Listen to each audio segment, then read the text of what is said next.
¿Qué fuiste primero? Comunicador de radio, o sea, en este caso, periodista locutor, actor, escritor, cantante. O sea, eres tanto que yo dije, ¿cómo empezó la historia? Mira, la historia empezó cuando yo descubrí mi vocación, cuando tenía como 4 años. Que me di cuenta que lo que quería era actuar. Pero también me gustaba mucho ver a los señores y a las señoras que conducían programas, ¿no? En la tele. Entonces, sucede que estudió teatro toda mi vida, desde niño, adolescente, etcétera. Llega el momento de decidirte por una área, no sé si todavía es así en la prepa, pero las prepas afiliadas a la UNAM, en el tercer año o sexto año de prepa, elegías una área. Y yo escogí área 4 porque no tenía matemáticas. Pero a los 17, 18 años por lo menos yo era un imbécil, que tuve claro que las matemáticas no me gustaban. Dije, el área 4, ya. Después de que me he ido extraordinario de trigonometría analítica, que todavía tengo pesadillas con el pinche extraordinario. Pero bueno, el asunto es que entro en el área 4, después todos iban a ser abogados ahí. Yo dije, vengo de una familia de abogados. Mi papá me ha metido en la cabeza que una persona que se dedica al mundo del espectáculo se muere de hambre. Y que era un lugar para pura gente depravada. Ya, mi papá tenía una mentalidad del siglo pasado. Entonces, me inscribo hago mi examen de admisión para la UNAM. Entro, lo hice en el Estadio Azteca, porque las escuelas privadas no tienen paso automático. Entonces tuve que hacer mi examen. Y entré a la Facultad de Derecho.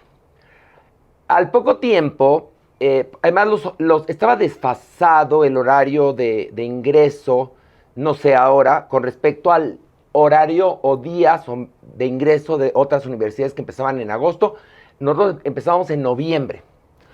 Entonces, hago mi examen, curso el primer semestre y después me fui a vivir 2 años a Inglaterra, a estudiar inglés, y ahí me colé. ¿Londres? En Oxford. Y de ahí me colé a estudiar arte dramático. Mi papá enferma, yo ya me quería quedar a vivir ahí, inocente de mí, de ilegal. Mi papá enferma y me tengo que regresar. Y entonces regreso a la UNAM, ya tenía mi lugar en la UNAM porque no lo perdí. Vuelvo a iniciar mi carrera de Derecho, mi papá fallece. Y entonces me llaman para un casting de casualidad en Canal 9, que en ese entonces era el canal cultural de Televisa. Sí, aunque no lo crean, Televisa tenía su canal cultural, que era el Canal 9, donde se hablaba de la actividad artística de la Ciudad de México, porque el Canal 9 nada más llegaba a la Ciudad de México. Entonces me tocó empezar, fíjate nada más, de reportero.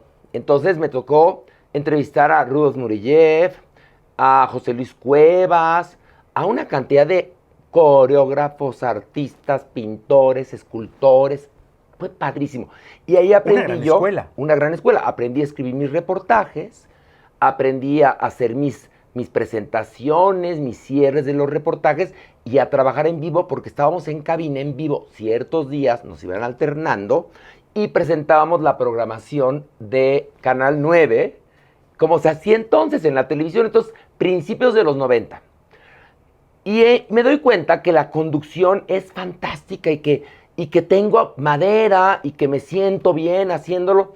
Y luego viene el asunto de la actuación, que decía yo, bueno, pero ¿en qué puedo actuar si la verdad las telenovelas me parecen espeluznantes? Y no había un cine mexicano en ese entonces, estábamos en la peor etapa del cine mexicano. Y bueno, me quedé en la conducción hasta que llego a Telehit, ya tengo más tablas, y es cuando decido empezar a producir teatro para poder hacer las obras que a mí me importan, que a mí me conmueven.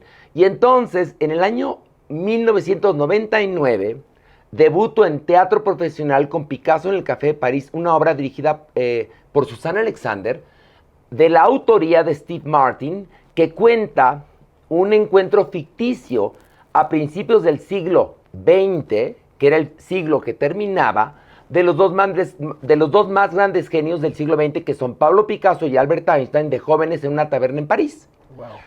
Eduardo Arroyo lo hacía a Picasso de joven y yo hacía a Albert Einstein de joven.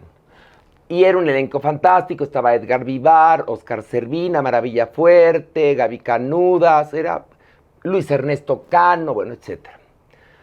Y ahí me doy cuenta que amo actuar, pero que la única manera de que yo haga los papeles que yo quiero, porque es muy difícil que en esta ruleta rusa de la vida te toque el papel idóneo, mejor lo buscas. Entonces ahí empecé yo a hacer teatro y desde entonces no me he bajado de los escenarios.